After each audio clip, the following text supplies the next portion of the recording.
Eto, maganda pag-uusapan natin mga kasardinas, no?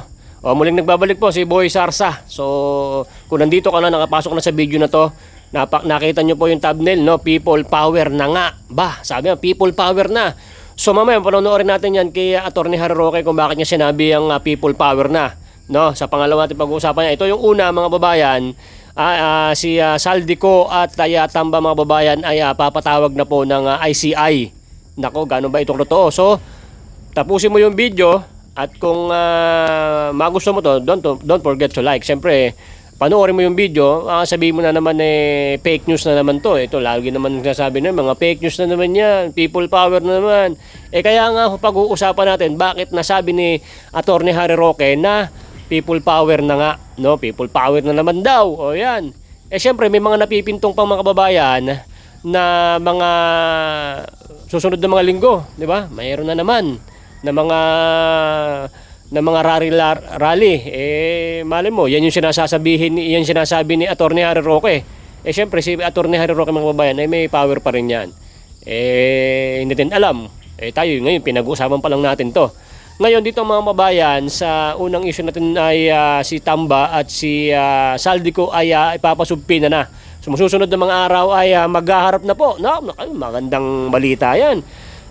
Kaso, mga babayan, itong darating na hearing na yan at kung sakaling darating po itong dalawa ay hindi daw po ata ipapa-media. So, hindi natin mapapanood, mga babayan, yung kanilang pag-hearing. Doon ako nalungkot. Bibiruin mo, yan ang inaabangan ng taong bayan ay bakit naman hindi nyo pa mamimidya o hindi namin mapapanood yung mga hearing. Dapat yan ang pinakamagandang mapapanood ng taong bayan kung paano kayong mag-imbestiga sa ganitong kalalaking mga big fish, di ba? At meron pang 32 na papatawag din. Mas marami-rami yan. Pangungunahan po ito ng ICI. Okay. At kung sakali daw po, mga babayan, itong si Tamba at si Saldico ay hindi umattend, no? Natanggap na raw po nila yung mga subpoena nila. At kung sakali daw po na hindi umattend itong dalawa, ay maaaring hahantong po sa mawawaran sila, no? Kasi ito pong ICI wala naman pong karapatan na yung tawag dito, walang power na mag-contempt, no? Walang karapatan. So pwede sila daw maghingi kung saan ng power, baga sila ang magko-contempt doon pagka pina-contempt nila. Yun ang magandang balita, mga babayan, no? At itong si Saldico ay yung tawag nyo, yung kanyang passport, baga parang papa-expired na. Ano ba tawag doon? Boy! Yung para mapilitan po si Saldico na umuwi na ng bansa. Kasi pagka ma-expired or hindi na valid yung kanyang passport sa ibang bansa, ay magiging TNT sila doon. O, di ba? Kaya si Saldico ay malamang uuwi na po yan. Kung talagang wala siyang tinatago, talaga magpaliwanag siya.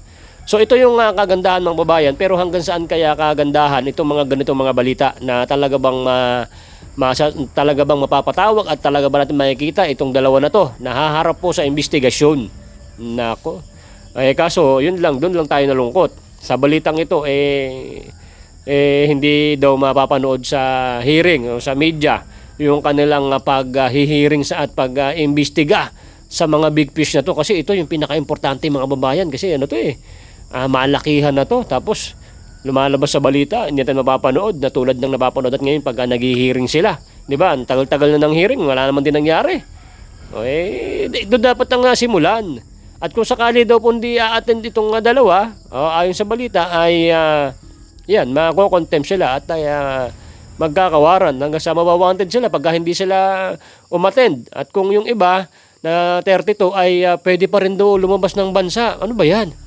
Paano kung guilty yan? Lumabas ng bansa, paano mahahabol yan? Panoorin muna natin itong video, mga babayan. Inilagay na ng Department of Justice sa Immigration Lookout Bulletin Order si dating House Speaker Martin Romualdez at 32 iba pa matapos itong hilingin ng Independent Commission for Infrastructure. Ipinatawag na rin ng komisyon si Romualdez at si Ko kaugnay ng investigasyon sa mga proyekto kontrabaha. Nakatutok si Joseph Morong. Sina dating House Speaker Martin Romualdez at dating Congressman Saldico ang susunod na isasalang ng Independent Commission for Infrastructure o ICI kaugnay sa kanilang investigasyon sa mga manumalyang flood control projects. Ang dalawa ay parehong idinadawi sa kontrobersiya sa ilang testimonya sa mga naunang pagdinig sa Senado at Kamara at inakusahang tumanggap umano ng mali-malitang basura o kickback mula sa proyekto. Nagpadala na ng sapina ang ICI kay Ko pero dahil nasa labas ito ng bansa sa ngayon, idinaan ng sapina sa House Secretary General. Hinihingi ng ICI kay Ko ang mga kontrata, record at report ng mga proyekto ng gobyerno, mga accounting form at mga dokumento tulad ng vouchers at resibo na may kaugnayan sa mga kontratang ito at mga incorporation at mga registration document nung panahong pinamunuan niya ang makapangyarihang House Appropriations Committee. This is with regard to his personal knowledge from the time he joined the Committee on Appropriations of the National Budget Insertions and his involvement in DPWH flood control projects. Imbitasyon naman ang ipinadala kay Romualdez at hindi sapina. The invitation, just for, in a way, a courtesy to an incumbent congressperson, testify, among others, on the national budget insertions and involvement in DPWH flood control projects from the time he became Speaker of the House. Parehong sa October 14, pinatatawag ang dalawa. Sabi ni Romualdez, natanggap na niya ang kanyang imbitasyon at handa raw siyang humarap sa ICI. Pero pwede bang hindi nila siputin ng ICI? Walang contempt power o kapangyarihan na makapagparusa ang ICI sa mga hindi sisipot sa kanilang mga investigasyon. Pero ayon kay ICI Executive Director Attorney Brian Hosaka, sa Regional Trial Court sila pwedeng humingi ng contempt order. Well, it depends on them, no? But as far as we're concerned, we're inviting them to shed light because this is our mandate. Our mandate is to get as much information as we can. We have to go to to follow proper procedure, which is going to the courts and probably file or petition for indirect contempt. Humiling na rin ang ICI sa Department of Justice na ilagay sa Immigration Lookout Bulletin Order o ILBO si Romualdez at mahigit 30 politiko at individual na idinadawit rin sa flood control controversy. Kabilang na riyan sina Senador Francis Chis Escudero at umano'y campaign donor nitong si Maynard Ngu, Senador Jinggoy Estrada, Senador Joel Villanueva at mga dating Senador Bong Revilla at Maria Lourdes Nancy Binay at umano'y staff niya na si Carlin Villa. Gayon din si Commission on Audit Commissioner Mario Lipana at asawang si Marilu at si dating Education Undersecretary Trigif Olaybar. Kasama rin sina Congressman Roman Romulo, James Ang, Patrick Michael Vargas, Arjo Ataide, Nicanor Briones, Marcelino Chodoro, Eliandro Jesus Madrona, Benjamin Agarao, Yodi Tariela, Reynande Argancia, Chodorico Haresco Jr., Antonieta Yudela, Dean Asistio, Marivic Copilar at mga dating Congressman Marvin Rillo, Florida Robes at Gabriel Bemnuel. Gayon din ang 4 na DPWH District Engineer. Sa pamamagitan ng ILBO, mamomonitor kung lalabas ng bansa ang mga nabanggit pero hindi sila mapipigilang makaalis. The timely issuance of an ILBO or an Immigration Lookout Bulletin Order is of utmost necessity to enable the Commission to proceed without delay and to hold those liable accountable to the Filipino people. Nauna nang inilagay sa ILBO si Ko, pero sabi ni Navotas Representative Toby Chanco, mas mabuti na suspindi na ang passport ni Ko para masigurong babalik pa ito sa bansa. Humingi naman ng meeting ng ICI kay Budget Secretary Amena Pangandaman para ipaliwanag ang proseso ng pagbabudget sa komisyon. Nakipagpulong naman si bagong talagang ICI Special Advisor at Investigator at dating Philippine National Police Chief General Rodolfo Azurin sa ICI. Si Azurin ang pumalit kay Baguio City Mayor Benjamin Magalong. Bukas ay inaasahang manunumpa sa kanyang posisyon si Azurin. Kasi 10 years na to na malawak, so how do we divide yung para dahil hindi dapat magtagal ito, dapat mabilis yung transition so that the people will not feel impatient. Nanindigan naman ng ICI na hindi isa publiko ang mga pagdinig. Ayaw daw nilang magamit at magdulot pa ng kalituhan sa publiko. We're trying to prevent the Commission from being weaponized by any individuals. No? We don't even know if the statements there are true or probably said to confuse the Commission and even the public. So we have to be careful with that. kailangan mag-ingat kami. Sa DOJ, nagsubmit na ng kanilang karagdagang umano'y trial of affidavit sina dating DPWH Assistant District Engineers Bryce Hernandez at JP Mendoza naman ang lahat ng kanilang nalalaman sa anomalya. Yan ang sinasabi ko, 'di ba? So sana yung balitang yan mga babayan ay merong kapupuntahan. Hindi lang yung puro balita na wala naman nangyayari, 'di ba? Ano bang hiling natin? Siyempre mapatawag at umattend sa hearing itong dalawa na galit yung mga tao, no, na dapat magpaliwanag na ilaban nila, no, sa mga tao dito tulad ng Marines na si Sir Rolly, yung alegasyon sa kanila na dinadalan sila ng pera. Ngayon, pag sila ay nagsalita na, halimbawa nasa media na sila nagsalita o ipagtanggol nila na hindi totoo yung mga bagbag o sako-sakong pera na dinadala ni Sir Orly. Yun ang dapat natin mapanood, no? Yung mga bangayan na ganyan. Kaso nakita nyo, mukhang hindi ipapalabas sa media, no? Hindi ipapakita sa madlang people yung kanilang hearing. My God. Dapat ay natin yan, i-appeal natin, dapat mapanood ng taong bayan. Kasi karapatan natin ng mga taong bayan na makita yung investigasyon na ganyan. Kasi yan ang pinakagusto ng taong bayan. Tapos bigla na lang na hindi nyo ipapamedya, hindi natin mapapanood sa TV, sa ating mga cellphone, yung mga ganyang hearing. Yan ang diyang gigil na gigil eh. Huwag nyong itago yung mga ganyang mga investigasyon. Gusto namin makita na nagsasalita si Saldico at si Tamba at yung iba pang mga 32 na mga sangkot umano sa mga ghost project, no? Scam. My goodness. 'Di ba?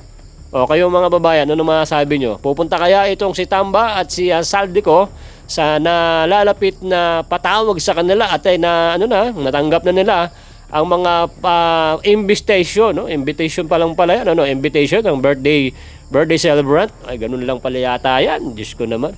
Huwag yun na patagalin. Tumatagal ng tumatagal. Siyempre, dapat mas maganda mga babayan, di ba? Matapos na yung ganyang issue dyan sa about sa at makulong na. Dapat makulong. Tapos, mag-focus na tayo sa mga proyekto na dapat gawin sa Pilipinas para umunlad pa, no? Umunlad pa ang Pilipinas. Hindi kada sa umaga pa lang, tanghali pa lang, gabi pa lang, puro mga ganyan na mga issue ang mga pinag-uusapan. At ngayon mga babayan, lumalabas sa survey, pangatlo po ang Pilipinas sa most corrupt of the world. Taragis na yan, no? Sikat na po ang Pilipinas mga babayan. Sikat na sikat. At sa susunod na mga vlog natin, at na-vlog ko na rin naman yan, na wala nang gusto magpautang. Pero may ibang mga balita na may bansa na talagang at tutulong pa sa Pilipinas. Kung totoo man yan, di palakpakan. No, kasi may mapapanood din tayo ng mga video na meron daw Singapore na tutulong sa Pilipinas at ay maganda ang proyekto sa Pilipinas. Kung ang balita na yan ay maging totoo, di maganda. Hindi po natin hindi po natin kokontrahin yung mga ganyan na mga balita na nakakatulong sa Pilipinas. Yan yung magandang mga balita. So siyempre, babantayan natin yan kung totoo ba talaga yung mga ganyang mga balita kasi kami mga DDS ay ibabalita rin namin na kung merong ganyang mga proyekto na nakikita po natin sa social media na ikakaganda naman ng bansa, di palakpakan si Bongbong Marcos. Hindi naman natin siyang kailangan na banatan kung talagang may maitutulong naman talaga sa Pilipinas. Abangan natin yung Singapore daw, Australia, diba? Meron ng oil depot. Ay my goodness, di maganda. Kaso hanggang balita pa lang yung mga babayan, hindi pa nagsisimula. Pagka nagsimula yan, di bantayan natin. At kung maganda ang kakalabasan, di palakpakan. Sabi nga ng Banateros Brothers, pagka makakatulong at hindi pasaway, palakpakan. Pero kung hanggang balita na lang at puro na lang ngak-ngak, tadyakan. Di ba mga babayan? Ito, punta tayo sa pangalawang issue. Ito na, maganda. Ito ang sinasabi ko sa inyo mga babayan. No? Si Attorney Harry Roque, alam nyo naman yan na talagang malapit yan kay Tatay Digong. At yung sinasabi niyang people's power na nga ba, magpi-people's power na, panoorin po natin sa kanya itong susunod na video. Ngayon, reaction na muna natin. Ikukwento ko sa iyo. Ngayon, itong si Atty. Harry Roque, mga babayan, malakas pa rin yan dito sa Pilipinas. Kahit nasa ibang bansa yan, meron pa rin connection yan. No? At meron sinasabi siya na yun daw mga sundalo ay mga galit na. No? Kung ganong kagalit ang mga taong bayan, yung mga sundalo, armed forces ay galit na rin. Ganun na rin yung nararamdaman nila. Kasi nakikita po sa panahon ngayon ay most corrupt ang Pilipinas. Biruin mo ba naman, nakakahiya mga babayan, na pangatlo po tayo sa most corrupt of the world. Palakpakan ang Pilipinas. Woohoo! Ang galing, sikat na talaga ang Pilipinas. Ang lit-lit na bansa, sikat na sikat, ay grabe. Pinagtatawanan ho tayo ng mga ibang bansa na ang galing-galing ng Pilipinas, apakagaling mangurakot na mga nakaupo. Kasi naman, ang tanga-tanga natin, pagka may eleksyon, sasabihin, ay, boto mo ko, boy. Papagandahin natin ang Pilipinas. Yung bundok, papatagin natin, papasimento ko ang bundok. Lahat ng pera ng taong bayan na pag ako'y binoto nyo, kukunin ko. At pibimigay ko sa inyo. Yung mga tutulong ko rin sa inyo, mga ganyan. Anak ng depaklong. Di nauto tayo mga babayan. Wag kayong masyado kasing naniniwala. Kaso, biruin mo kasi putok na putok kasi mga babayan. Pagka oras ng mga eleksyon, maraming mga namimigay ng pera. Tayo naman boto pa rin. Di ba? Sa halagang 3,000, 5,000, pinagpalit mo ang konsyensya mo na ibinoto yung isang kawatan. Noon pala, nung ka lang din kilala, di babawiin din yan sa pag sila'y nakaupo na. Ubos ang pera ng taong bayan. My goodness. Di ba? Doon nakakalungkot kaso ito ata yung sinasabi ni Atty. Harry Roque, mga babayan, na ang people's power ay nalalapit. Pero di ba, noong nakaraan may mga rari-rari. Baka meron pa rin. Ako napapanood ko lang po sa inyo itong pahayag ni Atty. Harry Roque kasi alam nyo naman talaga meron pa rin yan. May power pa rin yan Hindi ba? At meron pa rin ano yan sa loob. At yun ang ating panonoorin. Ready ka na ba? Panoorin natin mga babayan. Totoo ba ito? At meron pa itong katotohanan? Kayo na po magkomento sa video mapapanood nyo na to. Kasi makikinood lang tayo. Tara, panoorin mga kumare. Panoorin mo to yan, panoorin mo. Let's go, boy! Talagang people power na po ang solusyon. Bakit po? Well, unang-una, tagal na natin nananawagan mag-resign. Ayaw naman talaga mag-resign. So talagang ang mangyayari rito, hindi talaga siya voluntaryo magre-resign. Ang ating aasahan talaga yung parang nangyari kay ERAP na talagang constructive resignation o talaga yung nangyari sa tatay niya na talaga napilitan lumayas na ng Pilipinas dahil alam niyang baka lusubin siya ng taong bayan sa palasyo ng Malacanang. Well, sana wag naman po humantong sa ganun dahil ang gusto natin mapayapa dahil tayo naman mga Pilipino, karangalan natin na tayo nagbigay ng people power sa buong mundo na mapayapa at walang nagdadanas ng dugo. Pero sana nga po, pagdasal natin na ang pagbabago ay maging mapayapa at maging walang pagdadanas ng dugo. Pero di po natin alam kung ano mangyayari. Pero siyempre po, ano ba yung mga kondisyones para mag-people power? Well, yung galit ng taong bayan. Sa tingin ko po, yung galit ng taong bayan ngayon, mas matindi pa sa galit ng taong bayan kay Marcos Jr. dun sa pandaraya ng eleksyon. Bakit ko po nasasabi yan? Well, dati-dati kasi, hindi ka talaga po pwedeng mag-isip ng masama laban sa Marcos sa senior administration dahil ikukulong ka na.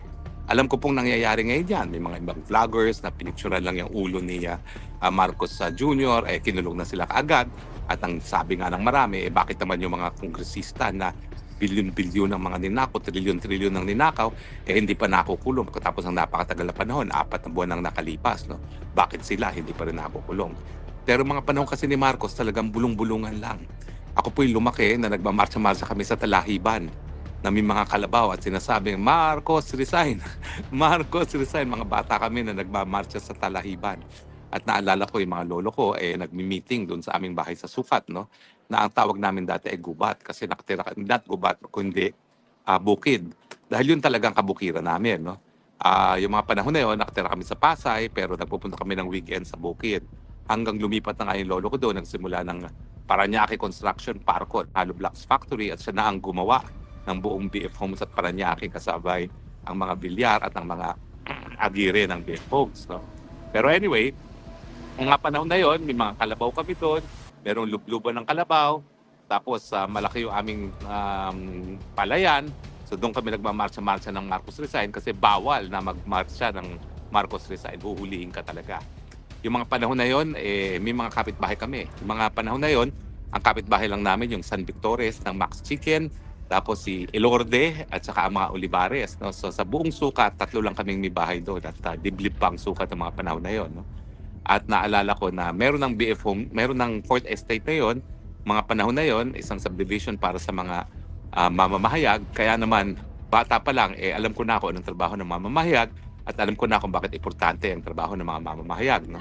At naalala ko noon na yung isang Rodriguez na nag-aral sa Espanya ay nagpupunta sa bahay namin kasama yung mga iba pang mga oposisyon. Sino may mga nagpupunta sa bahay namin?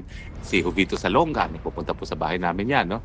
Yung si Rodriguez na naging ambassador po yan at para naging congressman din yan si Ambassador Rodriguez. No? Tapos si mga mamamahayag, no? Nagpupunta dyan sa aming bukid at doon sila nag-uusap-usap tungkol sa Marcos. Well, dahil nga po pinsan buo ng lola ko yung Jovito Salonga, maraming pagkakataon talaga na dahil liblib ang lugar namin, doon nagpupulong yung oposisyon laban kay Marcos. At ako naman, bata pa, nakikinig, no?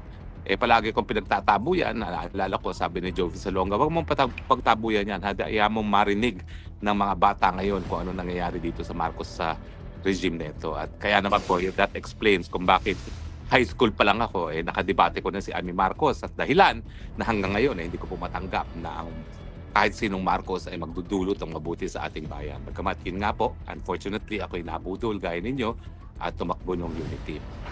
Anyway, so anong kondisyones na kinakailangan sa people power? Number 1, galit. Sa tingin ko, mas matindi ang galit ngayon. Bakit? Kasi nga po, malayang nakapagsasalita ang taong bayan ngayon. Dati-rati po, bulungan. Dati-rati ang tinatawag yung mosquito press ba ang tawag doon, no? Alam mo, literally, rini-recycle namin yung We Forum.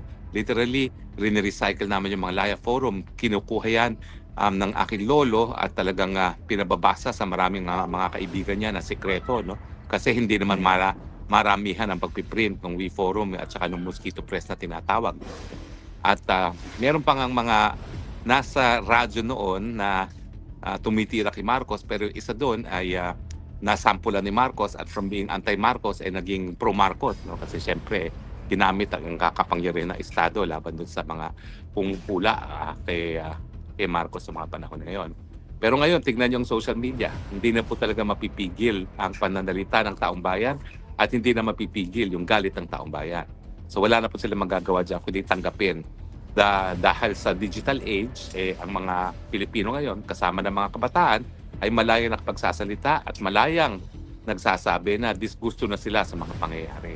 So tingin ko yung galit matindi dahil alam naman natin, hindi lang po bilyones ang nakawan ngayon, no? Trilyones na po ang nakawan. Hindi ko maintindihan bakit there is no such thing as moderating the greed anymore, no? Masyado na po sila talagang sumobra-sobra sa kanilang kagustuhan na lapain at talagang pagkapirahan ng kaban ng bayan, no? Well, ano pang mga kondisyones? Well, siyempre, titignan din natin ang militar. Ano ba ang militar? Nasaan na ba ang militar? Well, ang militar mo ngayon, siyempre, ang kanilang training naman, lalo na yung mga officers, maging tapat sa salin ng batas. At bago naman itong konsepto na ang militar ay protektor ng taong bayan, yan ay dahil din dun sa 1986 Revolution na yung ating kauna-unahang People Power Revolution na kinilala natin ng papel ng military para sa pagbabago. Now, ano ang kondisyon noon? Ano ang kondisyon ngayon? Ano sa tingin ko, nandyan na rin yung kondisyon noong 1986 ngayon. Alam ko naman na ang mga sundalo kasi, kahit sila yung mga sundalo, nagagalit din po yan. At tingin ko, yung galit na nararamdaman natin sa lantarang korupsyon, nararamdaman din ng ating kasundaluhan. So, ang tingin ko po, yung level ng galit, kapareho na rin, kung hindi mas matindi pa, ang galit ng militar doon sa 1986. Kasi nga po, malaya tayo nakakakalap ng mga impormasyon. Ang aking hinihimok nga ngayon, mga kasama ko sa Pilipinas, i-publish nyo yung mga bahay ng mga Romualdez, publish nyo yung mga bahay ng mga Ko para makita nila kung gano'ng karangyakan nilang mga buhay. Maalala nyo kasi, yung kay Erap Estrada, pinakita natin isa-isa yung mga bahay sa Forbes ni Erap sa iba't iba niyang mga kapartners, no? At doon talaga nagkaroon ng galit ang taong bayan. Sobra-sobra na ang pangungurakot ng mga panahon na yun. O at least, sobra-sobra na yung pamumuhay ng marangya na hindi naman tugma para sa presidente ng isang bansa na gaya ng Pilipinas na kalahati ng populasyon ay nagugutom. So, yan po ang aking panawagan, no? Publish niyo po yung mga bahay ng mga Romualdez, publish niyo mga bahay ng Ko. Huwag kayong papayag na lalagyan ng bakod. Yung Aguado, pasukin niyo po yan. Puunan niyo ng picture at i-publish niyo na makita ng taong bayan kung gaano talagang karangya ang kabuhayan at ang pamumuhay ng mga nagnanakaw sa ating kabanambayan. Now, nasa ng mga kabataan? Well, alam nyo, nung 86, ang nanawagan si Jaime Cardinal Sin. Pero siyempre, ang mga warm bodies na nagpunta ng EDSA ay mga kabataan. Dahil ang kabataan naman talaga, sila yung merong idealismo na naghahangad ng tunay ng pagbabago sa ating lipunan. At sa tingin ko naman ngayon, dahil nga dito sa digital age, sa internet, buhay na buhay ang idealismo ng mga kabataan. Ang problema lang, dumadaan tayo sa punto na akala ng mga kabataan, tama na nagpapakita sila ng galit sa internet. Hindi nila alam na importante pa rin na talagang yung warm bodies be counted, no? Lalong-lalo na sa ating mga lansangan. Pero ngayon nagtatawag na po muli na mga pagtitipon at mga protesta at meron nga po sa 12 na Oktubre, naniniwala po ako na hindi na lang hanggang social media ang ating mga kababayan ngayon, lalong-lalo na ating mga kabataan. Dahil nakikita natin na talagang miski hindi po sila nasa formal na protesta, no? Nasa department store, nasa kalye, sabay-sabay sumisigaw ang ating mga kabataan na tama na ang korupsyon, no? At ikulong ang mga korap, no? So nakakataas nga po ng balahibo pag nakikita mo na spontaneously sa mga malls nagsisigawan ng mga kabataan na ikulong ang mga korap, no? Dahil yan po talaga ang tunay na pag-asa ng ating bayan na itatakwil at hindi tatanggapin ang pangungurakot sa gobyerno. So ano pa yung mga recipes? Nandyan na po yung mga recipes na sinabi natin. Nandyan yung galit ng taong bayan, nandyan yung galit ng militar, nandyan yung mga kabataan na talagang lalabas sa lansangan. So sa tingin ko po, matter of time. Lalabas at lalabas po ang taong bayan, tayo magpi-people power, tayo matatanggal natin sa pwesto itong si Marcos sa ayaw at sa gusto niya. Kung siya naman po ay voluntaryong bababa, well and good, malaerap. Pero kung talagang siya ay lalaban at siya ay mapipilitang magbitiw gaya na nangyari kay Marcos Sr., well and good din. Dahil yan naman ay naranasan na niya. So hindi na bago sa kanya yan na matakwil at isuka ng taong bayan. At sa tingin ko, matter of time po, isusuko na ang taong bayan. Actually, pag-usapan po natin ngayon, anong gagawin natin matapos natin mapalayas ang Marcos administration? Ang mga realidad po, bangkarote ang gobyerno. Paano pong gagawin natin dyan?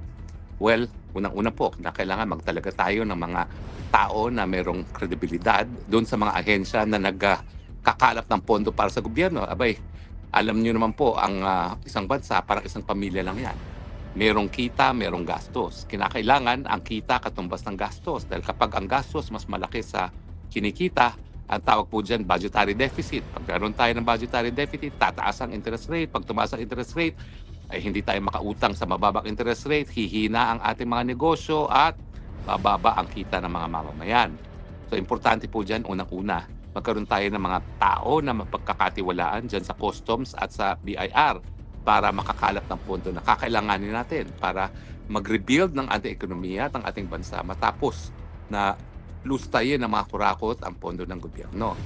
Pangalawa, kinakailangan magpakitang gilas itong si Boying Remulla as ombudsman dahil talaga pong ang unang-unang gagawin natin ay panagutin ang mga korap, lalong-lalo na yung mga involved sa flood control.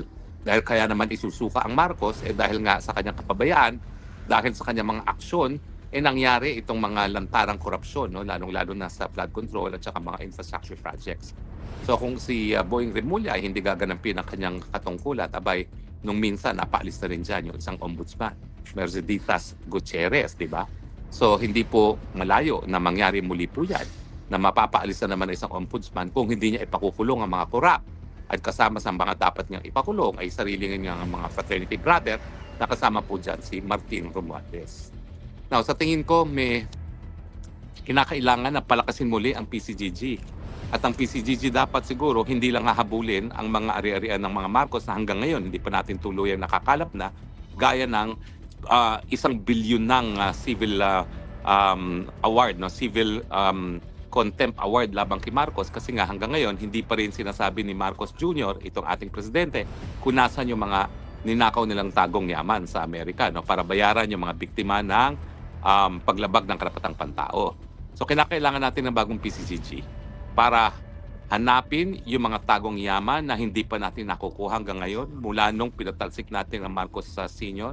at hanapin at kalapin at ibigay muli sa gobyerno ang nakaw ng Marcos Jr. kasama ang kanilang mga cronies. Ang mga cronies naman nila, yung mga Chinese Filipinos na alam nating lantaran na involved sa agriculture smuggling, no? At saka yung iba't iba pang mga nakinabang sa kanila, no? Yung mga nag-angkat ng bigas na sila na rin na nagsasabi na nagre-recommenda na mag-angkat ng bigas. Abay, sila pa ang binigyan ng karapatan na mag-angkat ng bigas. So lahat po yung mga nakaw, mga kayamanan na ninakaw sa kaban ng bayan, dapat yan po ay maisole. Hindi ko lang po alam kung yan ay sa pamamagitan ng PCGG o isang bagong ahensya kasi kinakailangan po palawakin ang mandato ng PCGG. Ang PCGG kasi para makalap yung nakaw na yaman ng Marcos Sr., ngayon meron ding nakaw na yaman ang Marcos Jr., ang kanyang asawa, ang mga Romualdez. No? Iba pa yung ninakaw na mga ninunok ng Romualdez at ng mga Marcos sa mga ninakaw ng mga Marcos Jr. at mga Romualdez ngayon. At lahat po yan ay dapat makalap natin at mabigay sa taong bayan. Now, kinakailangan talaga matanggal ang korupsyon. Siguro, hindi ko lang maintindihan kung paano natin magagawa ito, ha? Pero talagang kung magpapatuloy pa rin ang sistema na nandyan ang Kongreso, talagang hindi natin mabubuwag tuluyan yung korupsyon na nangyayari pagdating sa infrastructure projects. Kasi magre-report ang mga district engineers at regional engineers sa mga politiko.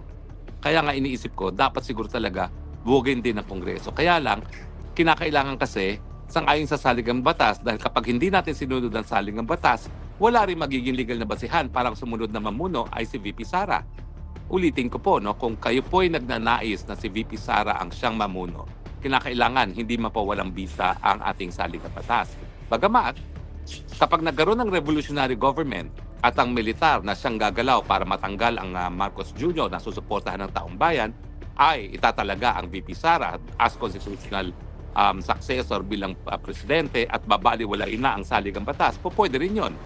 Dahil sabi naman ng Korte Suprema, nung kinatigan niya ang constitutionality ng Cory Aquino government, ang isang people power, isang revolutionary government na suportado ng taong bayan, ay isang ayon pa rin sa batas, no? Dahil ang kapangyarihan nga ay nasa kamay ng mamamayan. So, dalawang ano po yan model, no? Yung ERAP model na resignation, everything as is, kaya lang ang problema nga, paano ang Kongreso? Hindi po matatanggal yung korupsyon pagdating sa infra habang nandyan ang Kongreso. Hanggang meron tayong gagawing reforma dyan. At sa ngayon po, tatapatin ko kayo, hindi ko alam kung anong reformang dapat galawin dyan. Siguro po, ipagbawal sa pamamagitan ng batas yung kunsyabahan ng district engineer at saka ng kongresista at patawan ng panghabang buhay na pagpaparusa sa parehong kongresista or senatong at sa mga taga-DPWH na magkukunsyabahan. No? Nang sa ganun, magsilbing halimbawa na hindi na dapat nagkukunsyabahan ngayon mga yan. Dapat siguro bigyan patawan ng pagkakakulong na panghabang buhay yung mga lalabag sa ating government procurement law na nagkukunsyabahan nga sa mga biddings. No? Kasi dyan naman po pumapasok yung corruption doon sa awarding, doon sa kung sino makakakuha ng proyekto, no?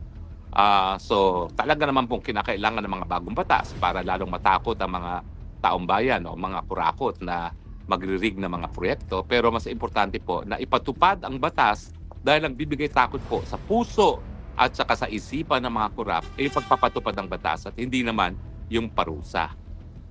Well, anyway, talaga napakadami pong dapat gawin. Kung sino man ang magte-take over, kinakailangan talagang itap yung expertise ng mga dalubhasa gaya ng siguro yung UP NCPAG, yung National Public Administration, no? At saka siguro yung mga iba-ibang centers ng iba't iba pang mga pamantasan para nga malinis ang hanay ng gobyerno dahil masyado na tayong nasanay sa korupsyon. Tinanggap na natin ang SOP. Kinakailangan baguhin talaga ang ating mga institusyon. Well, dapat po siguro magkakaroon tayo ng iba pang spokes hour kung anong dapat gawin ni VP Sara kung siya ay magte-take over na as president. No? Matapos na either voluntaryong umalis si Marcos Jr. or patalsigin sa kanyang posisyon gaya na nangyari dun sa kanyang ama. Pero ako, any which way, kinakailangan mangyari na po yan. Wala na po tayong aasahan kung mag-aantay pa tayo ng 2028. 1.7 trillion po ang nawala sa ating stock market. At ngayon, pinasisinungalungin pa ng Marcos government yan, samantalang na nagsabi na dyan sa 1.7 trillion ay yung chairman na mismo ng SEC. So mas naniniwala po ako doon sa chairman ng SEC kesa dyan sa economic advisor ng ating presidente lamang. No? Dahil yung SEC, talaga namang mandato niya yung stock market at alam niya kung magkano ang kapital na umalis na sa Pilipinas, 1.7 trillion. Kasi all-time low nga po ngayon ang ating stock market. So, matindi po ang mga problema natin at kung may naririnig kayo na ayaw ni Tatay Digong na ma-involve si Inday Sara sa isang military junta, totoo po yun. Sinabi talaga ni Tatay Digong yun kasi ang sabi niya, kami mga abogado, we cannot be involved in any junta.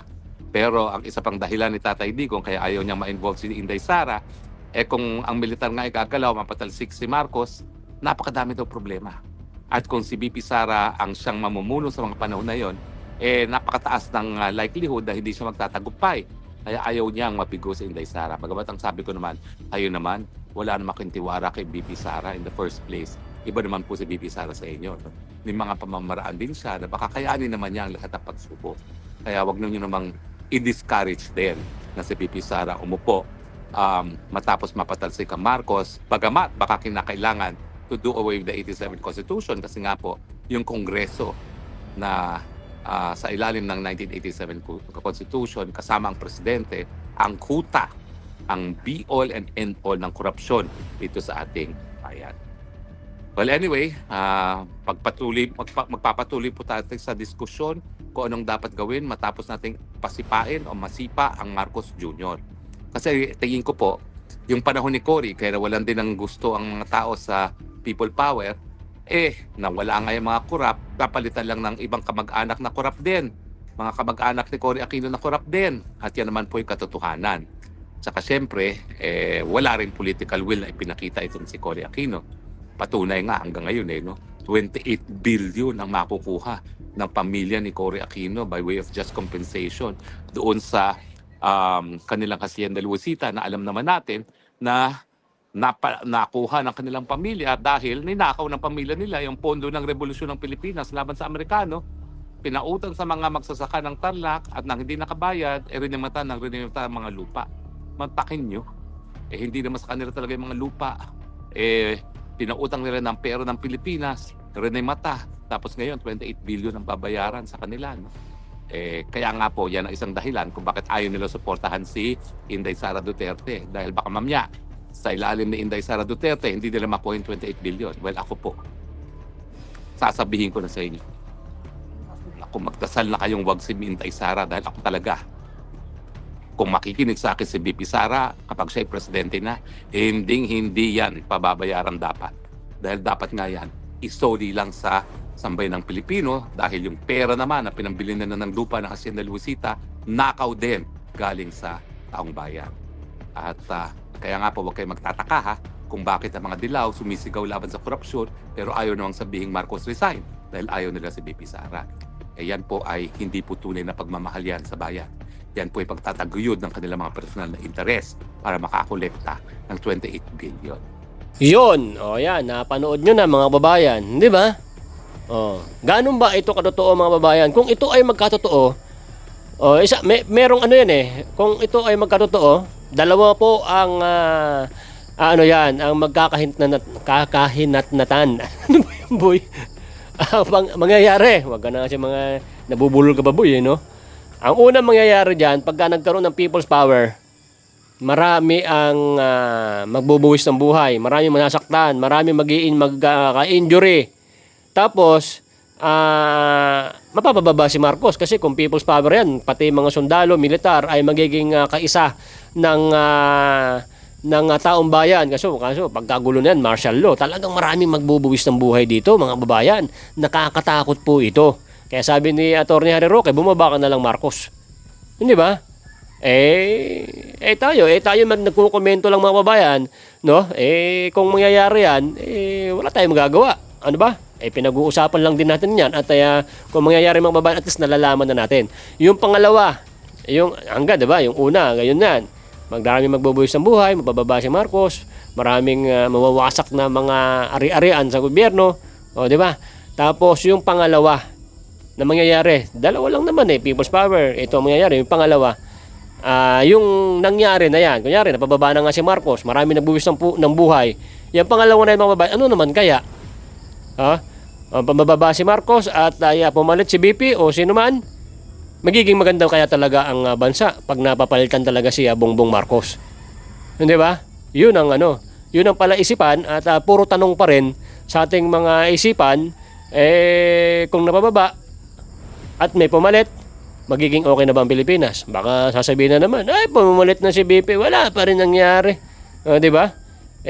Dalawa lang yan. Nasa sa atin pa rin yun mga babayan. Babantayan pa rin po natin yung mga pangyayari sa Pilipinas. Kasi sa panahon ngayon, dapat babantayan na po natin talaga kung ano ang mga usapan, issue na nangyayari sa Pilipinas. Kasi alam nyo naman, dapat concerned po tayo sa pera ng kaban ng bayan. Kasi pinaghihirapan po yan ng mga OFWs. Ang daming OFWs na papadala dito, ang laki ng remittance. Ganun din ang mga nandito, naka-stay sa Pilipinas, ay nagbabayad din tayo ng tax. Kada binili mo. Lalo pag may negosyo ka, di ba? Ganito, kami mga vlogger, nagbabayad din kami ng buwis, di ba? Yun. Nako po. So sana mga babae, nagustuhan nyo itong ating video at kung gusto mo, i-like mo naman. Kung hindi ka pa naka-subscribe, ay subscribe na po kayo at ay para lagi po kayong updated sa ating mga pinapalabas na mga vlog at mga video. O shoutout sa aking mga kumare dyan. Maraming po salamat sa inyo mga sir. So, see you on my next vlog. Thank you po. Pwede na po kayo mag-comment dyan. Ano ba mga sabi nyo sa video natin? Thank you. God bless.